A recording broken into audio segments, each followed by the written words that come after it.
Dulu Bapak Ibu yang kasih Tuhan, selamat pagi semuanya. Hari ini hari yang spesial karena kita memperingati hari Pentakosta, yaitu hari turunnya Roh Kudus untuk pertama kalinya. Oleh sebab itu, tema kita hari ini adalah bahasa roh adalah bahasa surga. Wah, bahasa roh. Banyak orang kalau dengar bahasa roh langsung takut, saudara ya. Ya, tapi sebelum saudara berpikir lebih jauh, saya mau beritahu kepada saudara, bahasa roh itu ada tertulis, tercatat di Alkitab. Sekali lagi, bahasa roh tertulis, tercatat di dalam Alkitab Perjanjian Baru. Letak-letak bisa. Jadi kita perlu percaya, dan kita hari ini, pagi ini kita akan mempelajarinya dengan akal sehat kita ya. Kita akan sama-sama belajar apa itu bahasa roh. Memang dalam waktu 30-40 menit saya tidak mungkin bisa menjelaskan secara detail, secara jelas tentang bahasa roh, tentang pribadi Roh Kudus. Karena kalau saya biasanya mengajar di kelas pemuritan dasar kekristenan, kelas Roh Kudus dan baptisan Roh Kudus itu makan waktu paling panjang. Minimal 3 kali pertemuan A2 jam. Kadang-kadang 4 kali pertemuan A2 jam. Jadi kalau sekarang kita bahas 30-40 menit, saya hanya mau fokus kepada bahasa roh. Saya kepingin, tujuan saya kepingin supaya setiap kita pulang dari tempat ini, pagi hari ini, setiap kita menerima bahasa roh sebagai tanda dibaptis Roh Kudus ya. Nah, di Alkitab hanya ada 5 kali peristiwa baptisan Roh Kudus. Hanya ada 5 kali.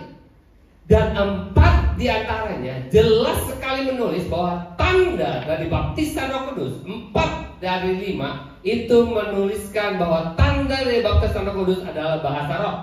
Sedangkan yang 1 itu secara implisit menunjukkan bahwa itu bahasa roh. Jadi 5 peristiwa baptisan Roh Kudus dengan 5 tanda bahasa roh, saya rasa sudah lebih dari cukup untuk meyakinkan kita bahwa bahasa roh adalah tanda orang menerima baptisan Roh Kudus. Artinya apa? Kalau saudara sudah berbahasa roh, artinya saudara sudah menerima baptisan Roh Kudus. Dan kalau saudara sudah menerima baptisan Roh Kudus, Alkitab berkata di dalam Kisah 1 ayat yang 8, kamu akan menerima kuasa kalau Roh Kudus turun ke atas kamu. Jadi kalau saudara sudah berbahasa roh, artinya ada kuasa di dalam hidup saudara. Mengapa kalau begitu banyak orang begitu ragu-ragu tentang Roh Kudus, mempertanyakan tentang bahasa roh? Karena setan tidak suka saudara menerima Roh Kudus. Karena kalau saudara menerima Roh Kudus, artinya saudara menerima kuasa. Tuhan Yesus berkata dalam Yohanes 16 ayat 7. Bisa tolong ditampilkan Yohanes 16 ayat 7? Ayat ini sangat penting buat kita. Tuhan Yesus berkata di dalam Yohanes 16 ayat 7, namun benar yang kukatakan ini kepadamu adalah lebih berguna bagi kamu jika aku pergi. Sebab jikalau aku tidak pergi, penghibur itu, Roh Kudus, tidak akan datang kepadamu. Tetapi jikalau aku pergi, aku akan mengutus dia kepadamu. Dalam bahasa Inggris saya mau baca. But I tell you the truth, it is to your advantage that I go away. For if I do not go away, the helper, comforter, advocate, intercessor, counselor, strengthener, standby will not come to you. But if I go, I will send him, the Holy Spirit, to you, to be in close fellowship with you. Jadi jelas sekali Tuhan Yesus. Saya mau tanya sama saudara, Tuhan Yesus itu bergunakah buat saudara? Tuhan Yesus bergunakah buat saudara? Bukan hanya berguna. Alkitab berkata, kalau kita ada di luar Kristus, kita tidak bisa berbuat apa-apa. Di luar Kristus, kamu tidak bisa berbuat apa-apa. Dan bukan hanya itu, bukan tidak bisa berbuat apa-apa, kita ini bukan siapa-siapa. Kita ini bukan siapa-siapa selain kita ini manusia berdosa yang layak patut mati dan masuk ke dalam neraka. Tetapi karena anugerah Tuhan, karena kasih karunia dari Tuhan Yesus, maka kita diselamatkan. Status kita berubah menjadi anak-anak Allah. Status kita menjadi ciptaan yang baru. Dan kita berhak menerima semua janji-janji Allah. Jadi Yesus itu sangat berguna buat kita. Tanpa Yesus kita bukan apa-apa. Nah, tetapi Yesus sendiri berkata, lebih berguna kalau aku pergi, supaya kamu menerima Roh Kudus. Jadi saudara bisa bayangkan betapa pentingnya peranan Roh Kudus dalam kehidupan orang percaya. Yesus sendiri mengakui bahwa lebih berguna. Selama kita hidup di dunia, kita perlu sekali peranan dari Roh Kudus. Itulah sebabnya iblis mati-matian berusaha supaya setiap orang percaya tidak menerima Roh Kudus. Dan kalaupun menerima Roh Kudus, menerima bahasa roh sebagai tanda, mereka terus membuat orang-orang ini ragu-ragu. Sehingga kemarin saya lihat-lihat di YouTube, ada beberapa hamba-hamba Tuhan, beberapa sekolah Alkitab yang mereka sudah menerima Roh Kudus dengan tanda bahasa roh. Mereka bilang, sekarang saya stop berbahasa roh. Kenapa? Karena tidak damai sejahtera. Tidak damai sejahtera. Kita ikut firman Tuhan, kita tunduk taat kepada firman Tuhan, tidak damai sejahtera. Mungkin ada yang salah dengan mereka. Ya. Jadi saya mau beritahu bahwa kalau Yesus begitu amat berguna bagi kita, bagi saudara dan saya, Yesus tadi berkata, Roh Kudus lebih berguna kalau Yesus pergi. Karena kalau Yesus tidak pergi, Roh Kudus tidak akan datang. Jadi kalau Roh Kudus ditanya apakah peranan Roh Kudus dalam kehidupan kita, speechless, tidak bisa diungkapkan dengan kata-kata. Karena Yesus sendiri sangat berguna, apalagi Roh Kudus. Nah, ada yang tanya sama saya, Pak, saya bukan tidak percaya Roh Kudus, saya tidak percaya bahasa roh.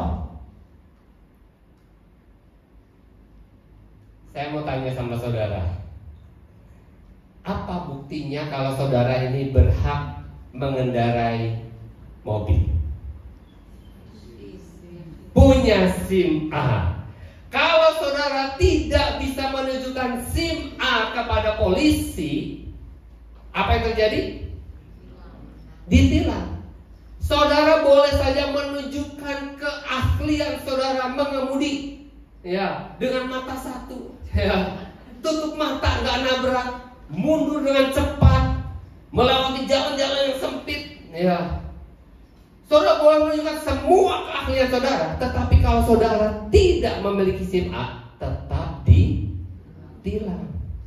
Sebaliknya, kalau saudara punya SIM A, walaupun saudara nyetirnya masih belajar, kalau pakai kopling kadang mati, kalau ditanyakan kadang mundur, apakah polisi berhak bisa menangkap saudara, menilang saudara?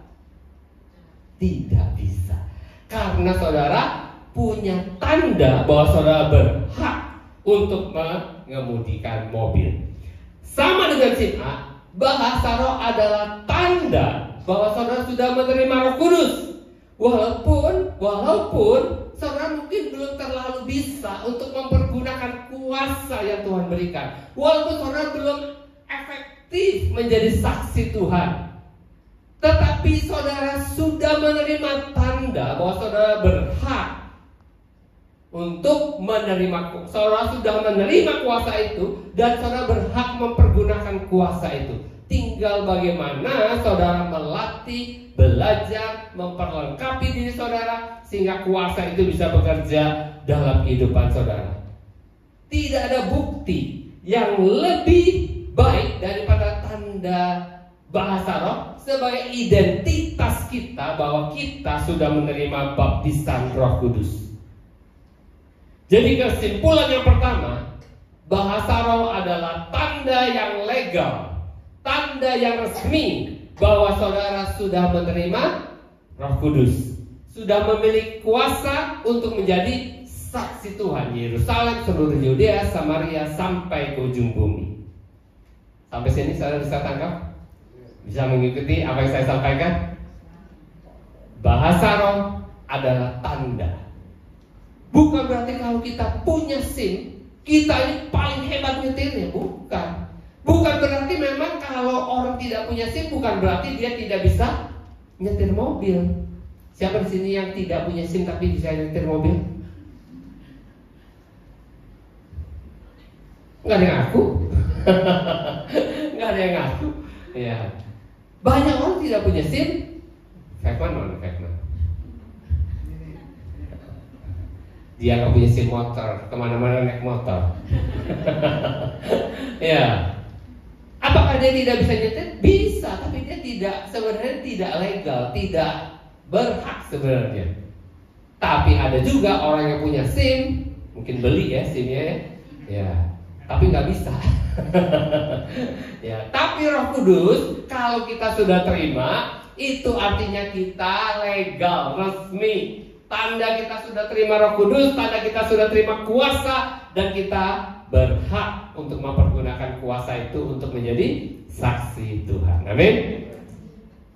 Pak, ada ayat di Alkitab yang mengatakan tidak semua orang menerima karunia bahasa roh, karena Roh Kudus memberikan karunia bahasa roh itu hanya untuk orang-orang tertentu. Betul atau salah? Kita baca ayatnya. 1 Korintus 12 ayat 28 sampai 31.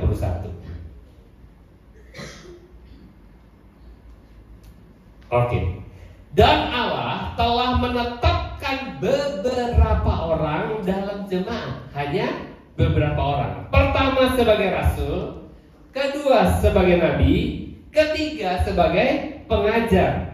Selanjutnya mereka yang mendapat karunia untuk mengadakan mujizat beberapa, untuk menyembuhkan beberapa, untuk melayani beberapa, untuk memimpin beberapa, untuk berkata-kata dalam bahasa roh beberapa. Adakah mereka semua rasul? Atau nabi? Atau pengajar?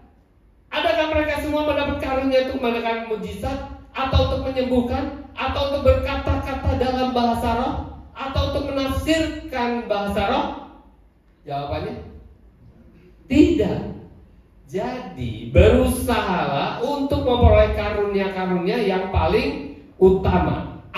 Dan aku menunjukkan kepadamu jalan yang lebih utama lagi. Bapak Ibu Saudara, satu hal yang saya kepingin Bapak Ibu Saudara perhatikan baik-baik dan tanamkan dalam pikiran kita hari ini, pagi ini, ya. Satu hal yang selalu membuat kebingungan buat orang-orang percaya ketika bicara bahasa roh adalah ketidaktahuan atau ketidakmengertian. Alkitab berkata, "My people are destroyed for lack of knowledge." Umatku binasa karena kurang pengenalan akan firman Tuhan. Saya mau katakan, perhatikan baik-baik. Tolong dibedakan antara karunia bahasa roh dengan bahasa roh sebagai tanda baptisan Roh Kudus. itu dua hal yang berbeda.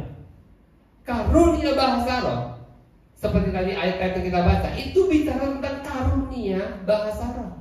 Dan namanya karunia, tidak semua orang menerima karunia bahasa roh. Apa sih karunia bahasa roh?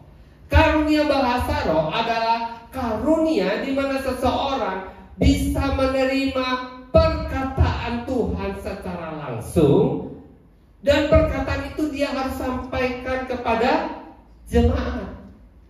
Oleh sebab itu karunia bahasa roh selalu muncul di dalam pertemuan ibadah. Namanya juga karunia untuk menyampaikan firman Tuhan, untuk menceritakan perbuatan-perbuatan Tuhan yang besar. Jadi selalu di depan orang banyak. Dan karunia bahasa roh ada dua. Yang pertama yang disebut oleh Alkitab tanda untuk orang yang tidak beriman. Dan itu terjadi pertama kali di hari Pentakosta. Karunia bahasa roh sebagai tanda untuk orang yang tidak percaya. Bukan tanda yang bicara tidak percaya, tetapi untuk orang yang tidak percaya. Makanya karunia itu muncul dengan bahasa-bahasa lain. Tiba-tiba saya bisa bahasa Spanyol, Pak Daud bisa bahasa Afrika, ya. Kok Amin bisa bahasa Dayak misalnya. Nah, semua orang berkata-kata karena waktu itu ditulis di Alkitab, berkumpul di Yerusalem semua orang dari seluruh dunia. Berkumpul di Yerusalem untuk merayakan hari Pentakosta yang pertama, yaitu hari memperingati hari raya Pondok Daun, dan yang kedua memperingati tentang turunnya hukum Taurat di Gunung Sinai. Tetapi waktu itulah Roh Kudus dicurahkan dan semua murid-murid 120 orang dapat karunia bahasa roh sebagai tanda baptisan Roh Kudus dengan mengucapkan bahasa-bahasa lain. Tanda untuk orang yang tidak beriman, karena yang kumpul di sana semua bukan orang yang beriman, orang yang tidak beriman, yang tidak percaya kepada Tuhan Yesus Kristus. Dan di sanalah mereka menceritakan isi yang disampaikan. Mereka mendengar dengan bahasa mereka sendiri perbuatan-perbuatan yang besar dari Tuhan. Ternyata saudara ragu-ragu ya. Coba kita baca Kisah Rasul pasal yang kedua.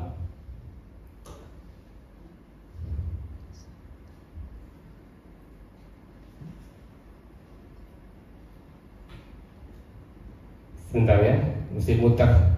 Kisah Rasul pasal yang kedua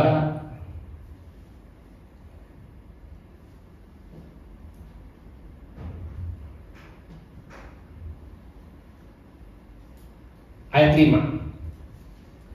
Waktu itu di Yerusalem diam orang-orang Yahudi yang saleh dari segala bangsa di bawah kolong langit. Ketika turun bunyi itu berkerumunlah orang banyak. Mereka bingung karena mereka masing-masing mendengar rasul-rasul itu berkata-kata dalam bahasa mereka sendiri. Mereka semua tercengang-cengang dan heran lalu berkata, bukankah mereka semua yang berkata-kata itu orang Galilea? Bagaimana mungkin kita masing-masing mendengar mereka berkata-kata dalam bahasa kita sendiri, yaitu bahasa yang kita pakai di negeri asal kita? Kita orang Partia, Media, Elam, penduduk Mesopotamia, Yudea, Kapadokia, Pontus dan Asia, Frigia dan Pamfilia, Mesir dan daerah-daerah Libya yang berdekatan dengan Kirene, pendatang-pendatang dari Roma, baik orang-orang Yahudi maupun penganut agama Yahudi, orang Kreta, orang Arab.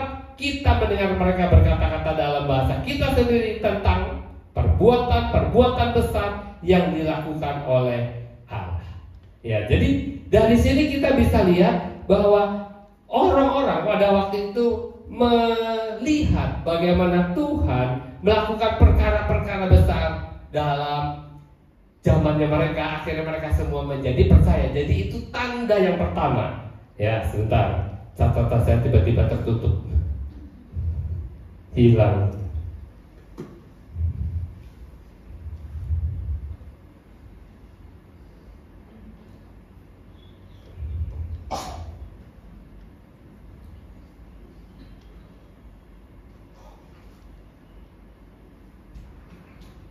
Oke.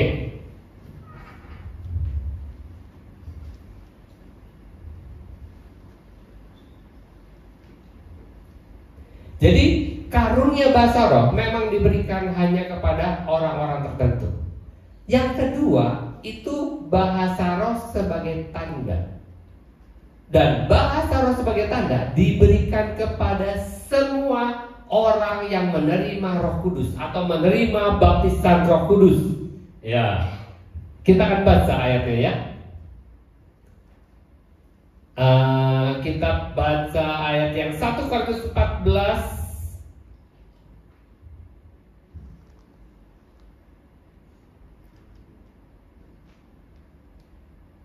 ayat yang ke-6. 1 Korintus 14 ayat yang ke-6. Jadi saudara-saudara, jika aku datang kepadamu dan berkata-kata dengan bahasa roh, apakah gunanya itu bagimu jika aku tidak menyampaikan kepadamu pernyataan Allah atau pengetahuan atau nubuat atau pengajaran? Ini ayat ini bicara kalau orang terima baptisan Roh Kudus dengan tandanya karunia bahasa roh, dia harus bisa menerjemahkan atau menafsirkan. Karena kalau tidak, pesan Tuhan itu akan sia-sia saja. Namanya juga pesan, tentu perlu disampaikan, dan yang menerima perlu tahu maksud dari pesan itu. Ya, yang kedua, ayat 13, 1 Korintus 14 ayat 13. Karena itu, siapa yang berkata-kata dengan bahasa roh, ia harus berdoa supaya kepadanya diberikan juga karunia untuk menafsirkannya. Karena dari 9 karunia Roh Kudus yang tercatat di Alkitab, karunia yang ke-9 adalah karunia untuk menafsirkan bahasa roh. Jadi karunia itu isinya pesan, perlu disampaikan, makanya perlu diterjemahkan kalau itu bahasa lain, perlu ditafsirkan kalau itu bahasa, istilah saya bahasa surga, bahasa yang tidak ada di muka bumi, yang tahu hanya Tuhan. Orang perlu menafsirkannya, dan untuk itu perlu yang namanya karunia untuk menafsirkan. Ya. Dan yang kedua, bahasa roh sebagai tanda. Nah, kalau bahasa roh sebagai tanda, gunanya apa? Bahasa roh sebagai tanda itu gunanya yang pertama untuk menyembah Tuhan dalam roh. Yang kedua, untuk berdoa kepada Tuhan. Yang ketiga, untuk memuji dan menyanyi. Nanti kita akan baca ayatnya. Kalau kita baca di dalam 1 Korintus 14 ayat yang ke-15, jadi apa yang harus kubuat, katanya Paulus. Aku akan berdoa dengan rohku, tetapi aku akan berdoa juga dengan akal budiku. Berarti beda atau sama? Beda, ya. Aku akan menyanyi dan memuji dengan rohku, tetapi aku akan menyanyi dan memuji juga dengan akal budiku. Berarti sama atau beda? Beda. Kalau sama nggak perlu tulis. Tapi Paulus bilang beda. Tapi herannya di ayat ini Paulus tidak bilang tentang penyembah. Kenapa? Karena Yohanes 4 ayat 24 berkata, Allah itu roh, barang siapa menyembahnya harus menyembahnya dalam roh dan kebenaran. Allah itu roh, dan barang siapa menyembah dia harus menyembahnya dalam roh dan kebenaran. Pertanyaannya, bagaimana caranya menyembah Tuhan dalam roh selain dengan bahasa roh? Saya berusaha mencari, meneliti, baca, dengar dari pendeta A sampai Z. Tidak ada satu orang pun yang bisa memberikan penjelasan lebih jelas daripada satu hal, hanya dengan bahasa roh. Karena yang menyembah roh kita, yang menyembah roh kita, tentu bahasanya pakai bahasa roh. Tidak ada bahasa yang lain yang bisa dipakai. Jadi itulah sebabnya Paulus bilang, kalau memuji bisa dengan akal budi, bisa dengan roh. Kalau berdoa bisa dengan akal budi, bisa dengan roh. Tetapi kalau menyembah, karena Allah itu roh dan yang Dia adalah Allah yang sempurna, maka yang bisa menyembah Dia, yang penyembahannya bisa diterima oleh Tuhan, adalah penyembahan yang keluar dari roh. Dan penyembahan yang keluar dari roh hanya bisa dilakukan oleh orang-orang yang sudah menerima Roh Kudus, sehingga mereka menyembahnya dengan bahasa roh yang dipakai sebagai tanda bahwa dia sudah menerima Roh Kudus. Kedua, bahasa roh sebagai tanda itu tidak perlu ditafsirkan, tidak perlu diterjemahkan. Kenapa tidak perlu? Karena itu isinya bukan pesan Tuhan. Justru isinya adalah hal-hal rahasia yang tidak boleh diketahui semua orang. Bahkan iblis pun tidak boleh tahu, iblis pun tidak mengerti. Itulah sebabnya dia menghalang-halangi orang berdoa dalam bahasa roh, menyembah dalam bahasa roh, memuji dalam bahasa roh. Karena isinya Alkitab berkata itu isi hati kita, percakapan kita yang paling intim dengan Tuhan secara rahasia. 1 Korintus 14 ayat yang kedua. Siapa berkata-kata dengan bahasa roh, tidak berkata-kata kepada manusia. Karena tidak berkata-kata kepada manusia, manusia tidak perlu ngerti juga, apalagi setan. Tetapi kepada Allah, sebab tidak ada seorang pun yang mengerti bahasanya, oleh roh ia mengucapkan hal-hal yang rahasia. Jadi dari beberapa pertanyaan ini, saya berharap saudara bisa percaya sungguh-sungguh dan tidak meragukan, sehingga saudara muncul kerinduan untuk menerima bahasa roh sebagai bukti bahwa saudara menerima baptisan Roh Kudus, sebagai bukti bahwa saudara menerima Roh Kudus, sebagai bukti saudara punya kuasa untuk menjadi saksi. Ada banyak lagi pertanyaan-pertanyaan serupa yang ditanyakan oleh orang, dan saudara boleh tanya semua pertanyaan-pertanyaan itu, dan saya akan jawab dengan apa yang firman Tuhan katakan, tapi tidak di sini, ya, di kelas pemuritan dasar kekristenan. Di situ saudara boleh bertanya apa saja, dan bukan hanya bertanya, saudara juga boleh mendebat saya kalau perlu, ya, dengan secara sehat. Kita akan bahas sampai tuntas di kelas pemuritan dasar kekristenan, dan saya rasa tidak ada seorang pun yang setelah lulus kelas pemuritan yang masih meragukan bahwa bahasa roh adalah tanda orang dibaptis Roh Kudus. Karena dasarnya adalah firman Tuhan sendiri, ya. Yang terakhir, yang paling penting, ya, itu adalah bagaimana caranya kita menerima baptisan Roh Kudus dengan tanda bahasa roh. Itu yang menjadi tujuan saya hari ini menyampaikan bahasa roh adalah bahasa surga, supaya setiap saudara menerima baptisan Roh Kudus dengan tanda bahasa roh. Supaya pulang dari sini saudara mengalami kehidupan yang berbeda, kehidupan yang baru. Langkah-langkah untuk menerima baptisan Roh Kudus.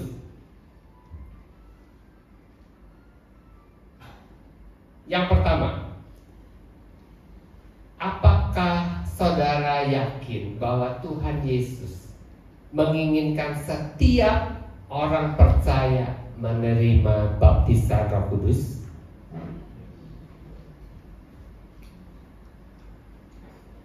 Itu penting, karena banyak orang kepingin terima Roh Kudus, tapi mereka meragukan apakah Tuhan mau kasih sama aku Roh Kudus.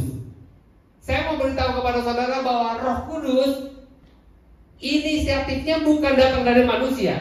Manusia tidak tahu apa-apa soal Roh Kudus. Kalau Yesus tidak ngomong, justru Yesus yang ngomong, dan Yesus yang mengarahkan murid-murid pertama kali supaya mereka semua menerima janji tentang Roh Kudus. Kita baca di dalam Kisah Para Rasul 1 ayat 4 sampai 5. Bisa tolong ditampilkan? Kisah 1 ayat 4 sampai 5. Pada suatu hari ketika Yesus makan bersama-sama dengan mereka murid-muridnya, Yesus melarang mereka meninggalkan Yerusalem. Kenapa? dan menyuruh mereka tinggal di situ. Ngapain? Menantikan janji Bapa. Yang demikian katanya telah kamu terima daripadaku. Ayat 5. Sebab Yohanes membaptis dengan air, tetapi tidak lama lagi kamu akan dibaptis dengan Roh Kudus. Jadi Yesus berjanji kepada murid-muridnya, jangan tinggalkan Yerusalem sampai kamu semua dibaptis Roh Kudus. Dan itu diulanginya ketika dia mau naik ke surga. 10 hari yang lalu kita memperingati hari kenaikan Tuhan Yesus. Pas hari kenaikan itu sebelum dia diangkat, dia bilang, ingat ya, jangan tinggalkan Yerusalem sampai janji ini, janji tentang baptisan Roh Kudus ini kamu terima. Dan waktu itu yang hadir ada 500 orang murid kira-kira. Berapa orang yang terima baptisan Roh Kudus di loteng di rumah Yerusalem pada hari Pentakosta? 120 orang. 500 orang sudah dibilang jangan tinggalkan, masih mereka tinggalkan. Yang terima cuma 120, dan 120 mereka semuanya terima. Dan janji itu berlaku buat kita semua. Karena Tuhan mau setiap kita menjadi saksinya. Kita sulit sekali, bahkan tidak mungkin menjadi saksi Tuhan tanpa kuasa Roh Kudus. Kalau bisa, kalau misalnya bisa, tidak perlu Tuhan berikan Roh Kudus. Karena tidak bisa, makanya diberikan Roh Kudus. Ya. Pertanyaan kedua, apakah setiap orang percaya otomatis terima Roh Kudus?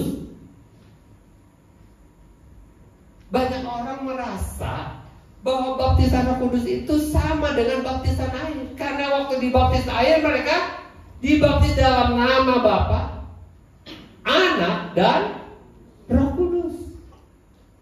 Tapi ada banyak ayat di Alkitab yang menunjukkan, kalau saudara bahas, nanti kita bahas di kelas dasar kekristenan, ada banyak ayat orang-orang murid-murid Tuhan Yesus harus didoakan lagi, ditumpangi tangan, padahal mereka sudah dibaptis air.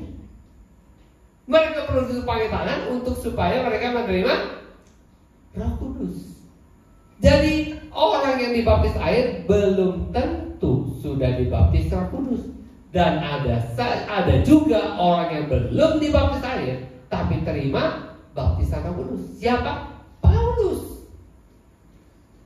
Paulus ketika Ananias menumpangkan tangan atas kepala Paulus, Tuhan yang bilang, tumpangkan tanganmu di atas kepalanya, maka supaya dia bisa melihat dan penuh dengan Roh Kudus. Tuhan yang ngomong. Artinya Tuhan melegalkan orang untuk terima baptisan Roh Kudus walaupun belum dibaptis air. Dan setelah Paulus menerima baptisan Roh Kudus, dia memberikan dirinya untuk dibaptis air. Jadi baptisan air datang sesudah baptisan Roh Kudus, itu juga dimungkinkan. Nah, kembali lagi, apakah setiap orang percaya otomatis terima Roh Kudus? Walaupun itu kehendak Bapa, walaupun itu kehendaknya Yesus, walaupun janji dari Tuhan. Lukas pasal yang ke-11 ayat yang ke-9 sampai ayat yang ke-13. Lukas pasal yang ke-11 ayat 9. Oleh karena itu aku, Yesus, berkata kepadamu, mintalah, maka akan diberikan kepadamu. Carilah, maka kamu akan mendapat. Ketoklah, maka pintu akan dibukakan bagimu. Ini bicara bukan minta berkat, bukan minta pengampunan, bukan minta kesehatan. Ayat 13 langsung. Jadi jika kamu yang jahat tahu memberi pemberian yang baik kepada anak-anakmu, apalagi Bapamu yang di sorga, Ia akan memberikan Roh Kudus kepada mereka yang meminta kepadanya. Tuhan berjanji, setiap orang yang minta, yang ketok, yang cari, pasti menerima Roh Kudus. Memang ada usaha, butuh kerinduan. Tapi kalau kita minta, kita usaha, ada effort di dalamnya, Tuhan tidak akan mempersulit. Saudara akan menerimanya. Jadi setiap saudara yang hadir hari ini, kalau saudara belum menerima baptisan Roh Kudus, nanti kita akan berdoa. Percayalah, kalau saudara mau minta, cari, ketok, maka saudara hari ini juga akan menerima baptisan Roh Kudus. Tidak perlu tunggu 1 jam, tidak perlu tunggu 3 hari, tidak perlu tunggu 40 hari, 10 hari, berdoa setiap hari selama 10 hari. Tidak. Hari ini saudara minta, saudara menerima. Kenapa? Karena Roh Kudus sudah dicurahkan 2000 tahun yang lalu. Apa syarat untuk menerima baptisan Roh Kudus dengan tanda bahasa? Apa syaratnya? 2. Pertama, saudara minta dengan iman. Artinya minta karena tertulis di Alkitab, mintalah, ketoklah, carilah. Berarti kita disuruh kan? Kita minta sesuai dengan firman Tuhan, itu namanya minta dengan iman. Yang kedua, yang lebih penting, menerimanya juga dengan iman. Menerima dengan iman tuh gimana sih, Pak? Menerima dengan iman tuh gimana? Alkitab berkata di dalam Markus 3 ayat 23 dan 24, apa saja yang kamu doakan, percayalah. Apa saja yang kamu minta dan doakan, percayalah kamu telah menerimanya, maka hal itu akan diberikan kepadamu. Kita harus percaya, karena Tuhan bilang setiap yang mencari, mengetok, minta dapat. Maka kalau kita nanti datang dan minta, ketok, cari, kita percaya kita telah mendapatkannya. Dan orang yang sudah menerimanya dengan iman, buktinya apa? Dia berani bertindak dengan iman. Mereka mulai berkata-kata dengan bahasa roh. Murid-murid ketika hari Pentakosta pertama kali dicurahkan Roh Kudus, apakah mereka tahu bahwa mereka akan menerima Roh Kudus pada hari ke-10? Tidak tahu. Apakah mereka tahu bahwa tanda bahwa dibaptis Roh Kudus itu adalah bahasa karunia, bahasa roh? Tidak tahu juga. Tetapi Alkitab berkata ketika Roh Kudus turun ke atas mereka, bukan Roh Kudus berkata-kata, mereka mulai berkata-kata. Mereka, murid-murid yang mulai berkata-kata. Saudara, berdoa dengan bahasa roh, menyanyi dengan bahasa roh, menyembah dalam bahasa roh, itu R-nya huruf kecil. Artinya roh kita, roh saudara, roh saya. Dan roh saudara, roh saya ada di bawah kendali kita.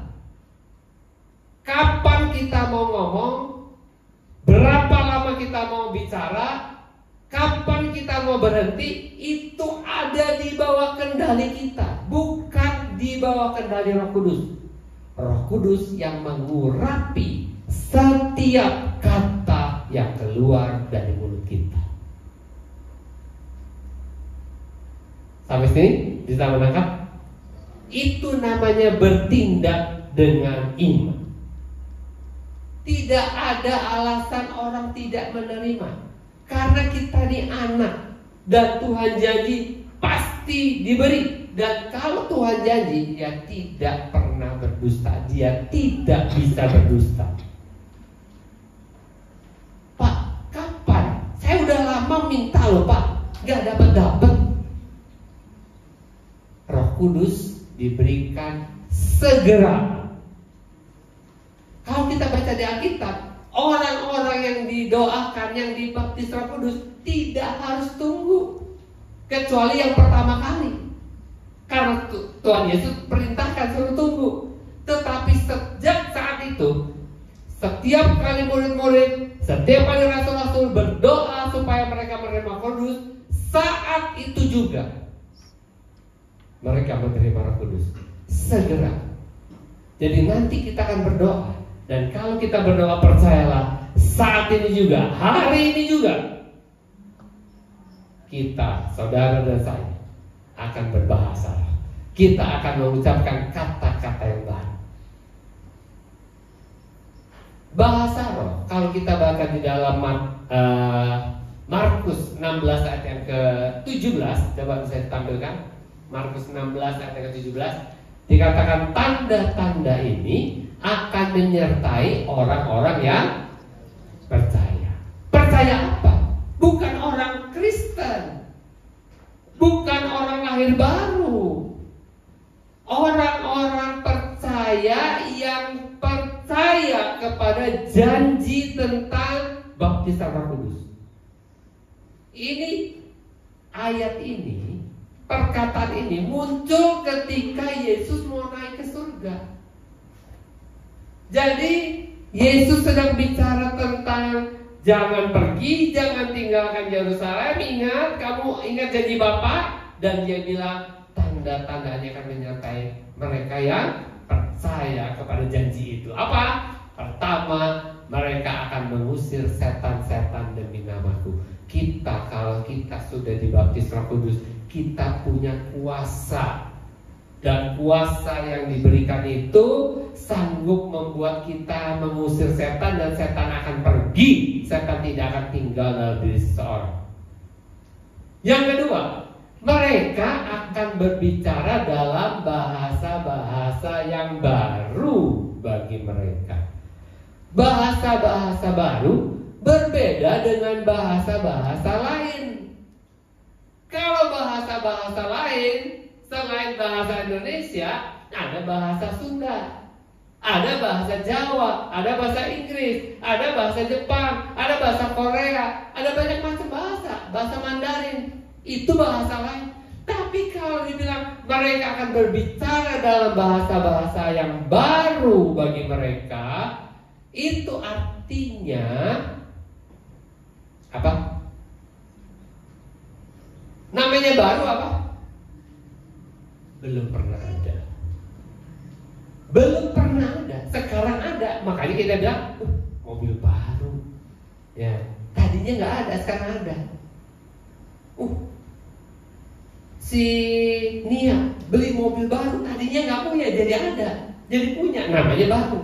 Tapi kalau kita lihat mobil jalan, mobil baru tuh, berarti mobilnya selama ini belum ada di Palembang. Sekarang ada. Kita lihat tuh, jadi baru tuh. Kita belum pernah lihat. Bahasa baru adalah bahasa yang tidak atau belum pernah ada. Makanya kalau kita berdoa dalam bahasa roh, dalam bahasa yang baru, tidak ada yang mengerti artinya. Yang mengerti artinya siapa?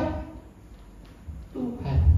Karena bahasa baru diberikan untuk menyembah Tuhan, untuk berkomunikasi dengan intim dengan Tuhan.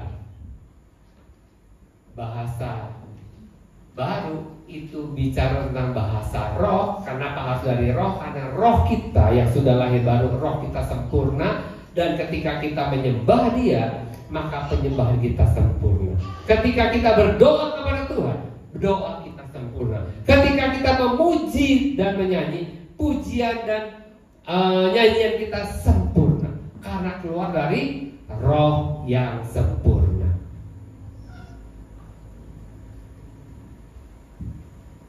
Jadi kalau saudara berdoa dalam bahasa roh, kalau saudara menyanyi dalam bahasa roh, kalau saudara menyembah dalam bahasa roh, itu bahasa baru. Saudara tidak perlu sedang menyembah, sedang menyanyi, sedang berdoa, lalu dengar sebelah lalalala. Apakah saya juga harus lalalala? Atau lili-lili? Atau lulu-lulu? Atau lali-lulelo? Kita tidak perlu dengar sebelah, karena itu bahasa baru. Buat kita lain lagi, bahasa baru lagi. Karena kalau sama namanya bukan baru, bahasa ikut-ikutan. Jadi ketika kita berdoa dalam bahasa roh, tidak ada seorang pun yang mengerti artinya, hanya Tuhan. Kalau sama-sama sebelah gimana Pak? Kalau sama, gak apa-apa. Kalau beda gimana Pak? beda juga nggak apa-apa. Kalau sebentar sama sebentar beda gimana? Nggak apa-apa juga. Yang penting nggak ikut-ikutan. Ya gitu ya. Yang penting kita bukan ikut-ikutan. Kalau saya sebut ini iPad dan saudara bilang ini iPad, bukan berarti saudara ikut-ikutan kan? Karena memang ini iPad. Kalau saudara bilang ini smartphone, boleh juga gitu loh. Salah enggak juga. Jadi tidak harus sama, tidak harus beda. Boleh sama beda juga boleh. Karena itu bahasa yang baik. Dan yang ngomong kita. Jadi jangan tanya, terus mulainya ngomong apa, Pak? Kalau ngomong, saudara tanya mulainya ngomong apa, berarti yang ngomong saya, bukan saudara. Yang ngomong roh kita. Tiap kita kalau mau doa, makan misalnya, kan lain-lain ya. Ya, banyak orang mulai doa makan tuh lain-lain doanya. Saya kalau lagi makan, kamu doanya lain. Ini kalau orang si ini, ya lain-lain doanya. Salah nggak? Enggak. Kadang-kadang ada yang sama juga. Salah nggak? Enggak juga. Jadi kita tidak boleh terpengaruh oleh keadaan sekeliling kita. Kita percaya kita sudah terima. Kita percaya kita berhak mempergunakannya. Kita keluarkan dari mulut kita apa yang ada di dalam roh kita.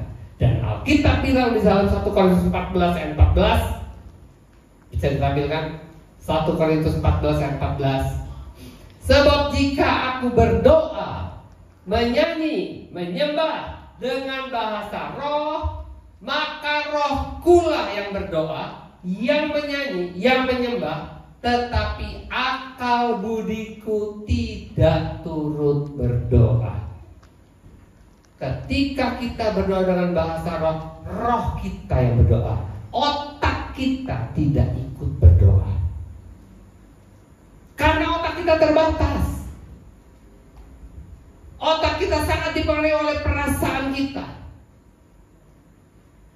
Dan perasaan kita tidak sempurna. Sebentar naik, sebentar turun. Sebentar naik, sebentar turun. Tuhan mau kita berdoa, memuji, menyembah dengan roh kita. Karena roh kita sempurna, stabil. Ya, jadi akal budiku tidak turut berdoa. Jadi jangan gini, aku mau doa pakai bahasa roh. Lalu kita pikir dulu, supaya bagus gimana ya? La dulu, itu ba, la, ba. Terus sudah gitu dibalik, ba, la, ba, la. Nah bagus kan? Nah itu namanya pakai